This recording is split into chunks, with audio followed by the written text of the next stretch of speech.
இன்னைக்கு நம்ம மட்டன் குழம்பு சிம்பிளா அண்ட் ஹோட்டல் டேஸ்ட்ல வீட்லயே எப்படி செய்யலாம்னு பார்க்கலாமா?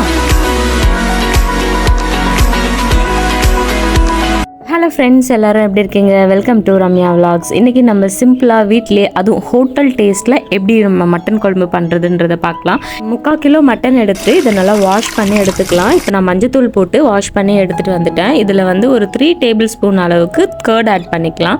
கர்ட் ஆட் பண்ணி மேரினேட் பண்ணுறதால நமக்கு மட்டன் பீசஸ்லாம் நல்லா சாஃப்டாக இருக்கும். நெக்ஸ்ட்டு காரத்துக்கு 1 ஸ்பூன் அளவுக்கு நான் தனி மிளகாய் தூள் எடுத்திருக்கேன். இது நான் வீட்லேயே அரைச்சி வச்சது தான், எந்த பேக்கெட் பவுடரும் கிடையாது. ஸோ இதை ரெண்டுத்தையும் சேர்த்துட்டு கொஞ்சமாக சால்ட் ஆட் பண்ணிவிட்டு இப்போ இது எல்லாத்தையுமே எல்லாத்தையும் ஒன்றா கலந்து விட்டு நல்லா மேரினேட் பண்ணி வச்சுக்க போகிறோம். இது எல்லாமே நல்லா ஃபுல்லாக கூட் ஆகிற அளவுக்கு தண்ணிலாம் ஆட் பண்ணாதீங்க. அப்படியே நல்லா பிசைஞ்சு இதை அப்படியே ஒரு 1/2 அன் ஹவர்லேருந்து ஒரு 1 ஹவர் வரைக்கும் மேரினேட் ஆனாலும் ஓகே தான். இல்லைன்னா மினிமம் ஒரு 1/2 அன் ஹவராவது மேரினேட் பண்ணி வச்சுக்கிறது நல்லது. நெக்ஸ்ட்டு நம்ம குயிக்காக தேவையான இன்க்ரீடியன்ஸ் எல்லாம் பார்த்துடலாம். இதுக்கு நான் ஒரு ஸ்பூன் அளவுக்கு சோம்பு எடுத்திருக்கேன். இது 1 ஸ்பூன் போதும். இதுக்கு மேலே நம்ம இதில் சேர்க்க தேவையில்லை. நெக்ஸ்ட்டு இஞ்சி பூண்டு பேஸ்ட் ரெண்டுமே சேர்த்து அரைச்சிருக்கேன். இது ஒரு 3 ஸ்பூன் அளவுக்கு எடுத்திருக்கேன். எப்போதுமே இந்த மாதிரி நான்வெஜ் குழம்பெல்லாம் செய்யும்போது நீங்கள் ஃப்ரெஷ்ஷாக இஞ்சி பூண்டு சேர்த்திங்கன்னா டேஸ்ட் நல்லாயிருக்கும். நெக்ஸ்ட்டு பார்த்தீங்கன்னா மல்லித்தூள் எடுத்திருக்கேன். மல்லித்தூள் ஒரு 3 ஸ்பூன் எடுத்திருக்கேன். இது போதும். இதுவுமே வீட்டிலேயே அரைச்சி ரெடி பண்ணி வச்சது தான். அடுத்து நான் ஒரு 1/4 ஸ்பூன் அளவுக்கு மட்டன் குழம்பு மசாலாவும் 1/4 ஸ்பூன் அளவுக்கு கரம் மசாலாவும் எடுத்திருக்கேன். சும்மா அந்த ஃப்ளேவரை என்ஹான்ஸ் பண்ணுறதுக்காக மட்டும்தான். அடுத்து பார்த்தீங்கன்னா நான் காஷ்மீரி மிளகாய் ஒரு 1 ஸ்பூன் அளவுக்கு எடுத்திருக்கேன். ஏற்கனவே நம்ம மேரினேட்டில் ஒரு 1 ஸ்பூன் சேர்த்துருக்கோம். ஸோ இதில் ஒரு 1 ஸ்பூன் மட்டும் சேர்த்துருக்கேன். அடுத்து பார்த்தீங்கன்னா ஒரு 1/2 ஸ்பூன் அளவுக்கு பெப்பர் ஆட் பண்ணியிருக்கேன். இப்போ இது எல்லாமே காரத்துக்கு கரெக்டாக இருக்கும். நெக்ஸ்ட் நம்ம 2 மீடியம் சைஸ் வெங்காயம் எடுத்துக்கலாம். அடுத்து 2 நல்ல பழுத்த தக்காளியாக எடுத்துக்கோங்க. ரொம்ப காயாக இருக்கக்கூடாது, பழுத்து இருக்கணும். அடுத்து ஒரு உருளைக்கிழங்கு எடுத்துக்கலாம். குழம்புக்கு உருளைக்கிழங்கெல்லாம் போட்டோன்னா இன்னும் கொஞ்சம் டேஸ்ட்டு நல்லாயிருக்கும். 2 கொத்து கருவேப்பிலை எடுத்துக்கலாம். ஒரு பெரிய முருங்கைக்காவை நான் 2ஆக கட் பண்ணி வச்சுருக்கேன். இப்போது நம்ம ஆனியனை நல்லா நீட்டாக ஸ்லைஸ் பண்ணி வச்சுக்கலாம். நான் ரஃப்பாக தான் கட் பண்ணுறேன், பிகாஸ் இதை நம்ம வதக்கி அரைக்க தான் போகிறோம். ஸோ ஆனியனை இந்த மாதிரி கட் பண்ணிக்கோங்க. உங்களுக்கு குழம்பு நிறைய வேணும் அப்படின்னா நீங்கள் இன்னும் கூட ஆனியன் ஆட் பண்ணிக்கலாம். இல்லை கொஞ்சம் கம்மியாக வேணும், ரொம்ப திக்காக வேண்டாம் அப்படின்னா நீங்கள் ஒரு தக்காளி ஒரு வெங்காயத்தை கம்மியும் பண்ணிக்கலாம்.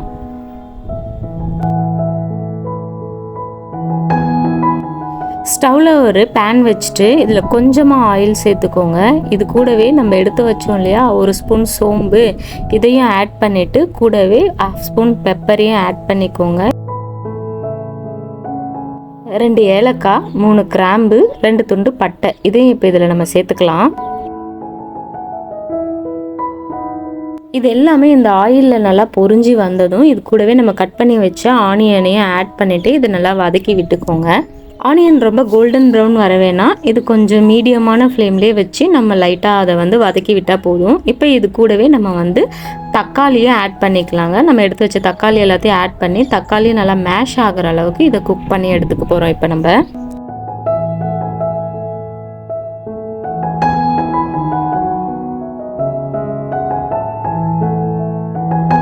இந்த அளவுக்கு தக்காளி வதங்கி வந்தால் போதும். இப்போ நம்ம ஸ்டவ் ஆஃப் பண்ணிடலாம். இப்போ இது எல்லாமே நல்லா கூல்டவுன் ஆகி வர கேப்பில் நம்ம வெஜிடபிள்ஸை கட் பண்ணிக்கலாம். முருங்கைக்காய், உருளைக்கிழங்கு நம்ம கட் பண்ணி எடுத்துக்க போகிறோம். உங்களுக்கு தேவையான சைஸில் கட் பண்ணிக்கோங்க. உருளைக்கிழங்கு குழம்புக்கு தோலோடு போட்டிங்கன்னா இன்னும் கொஞ்சம் டேஸ்ட் நல்லாயிருக்கும்.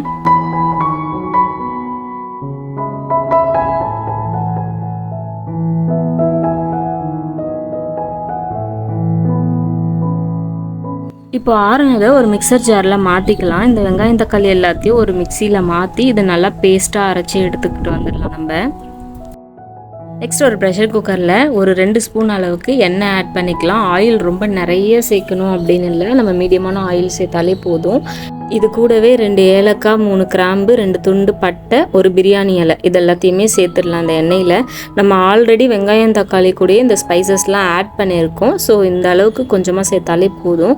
இப்போ இது கூடவே 2 கொத்து கருவேப்பிலையும் நம்ம இதில் ஆட் பண்ணிக்க போகிறோம். நம்ம ஆல்ரெடி எடுத்து வச்ச இஞ்சி பூண்டு பேஸ்ட்டையும் இது கூடவே சேர்த்துட்டு இந்த ஆயிலே அந்த இஞ்சி பூண்டு பேஸ்ட்டெல்லாம் நல்லா வதங்கி வரட்டும். அந்த அரோமாவே அவ்வளோ சூப்பராக இருக்கும், வீடே வாசனையாக இருக்கும். இப்போ நம்ம எடுத்து வச்ச அந்த மட்டனையும் இப்போ இதில் ஆட் பண்ணிக்கலாம். இப்போ பார்த்தீங்கன்னா எவ்வளோ தண்ணி விட்டுருக்கு பார்த்தீங்களா. நம்ம தண்ணியே ஆட் பண்ணலை, ஆனால் அந்த மட்டன் நான் நல்லா புழிஞ்சு தான் வச்சுருந்தேன், பட் தண்ணி நிறையா விட்டுருக்கு. இந்த தண்ணியோடையே இதை நம்ம சேர்த்துக்கலாம். இந்த ஆயிலோடையே அந்த மட்டன் பீசஸ்லாம் நல்லா குக் ஆகணும். தண்ணியே ஆட் பண்ணாமல் அதில் இருக்கிற தண்ணியே வச்சு நம்ம நல்லா வதக்கி விட்டுக்கலாம். லைட்டாக கலர் சேஞ்ச் ஆகணும். இந்த அளவுக்கு நம்ம அந்த மட்டன் பீசஸ்லாம் நல்லா வதக்கி எடுத்துக்கலாம். நம்ம இப்போ இது எல்லாமே நல்லா வதங்கி வந்துடுச்சு. இப்போ இது கூட நம்ம அந்த மசாலா பவுடர்லாம் ஆட் பண்ணிக்கலாம். 3 ஸ்பூன் மல்லித்தூள், 1 ஸ்பூன் காஷ்மீரி மிளகாத்தூள், 1/4 ஸ்பூன் மட்டன் குழம்பு தூள் அண்ட் 1/4 ஸ்பூன் கரம் மசாலா. இது எல்லாத்தையும் நம்ம ஆட் பண்ணிவிட்டு இந்த மசாலாஸ்லாம் அந்த மட்டன் பீசஸோட நல்லா கோட் ஆகிற அளவுக்கு இதை நம்ம கிளறி விட்டுக்கலாம்.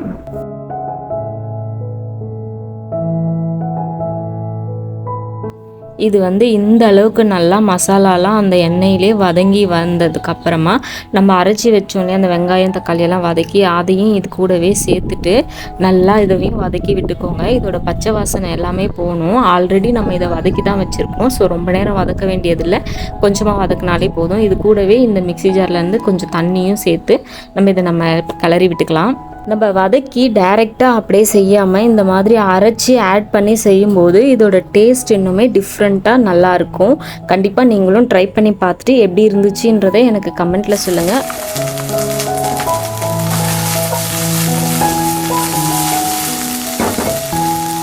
இப்போ இந்த டிஷ்ஷுக்கு தேவையான அளவுக்கு உப்பு ஆட் பண்ணிவிட்டு இது கூடவே நம்ம தேவையான அளவு வாட்டரையும் ஆட் பண்ணிக்கலாம். கண்டிப்பாக ஹாட் வாட்டர் தான், கோல்டு வாட்டர் ஆட் பண்ணால் கண்டிப்பாக அந்த டிஷ்ஷோட டேஸ்ட்டையே அதை மாற்றி விட்டுரும். இப்போ இதை ப்ரெஷர் குக் பண்ணி நம்ம விசில் வச்சு எடுத்துக்க போகிறோங்க.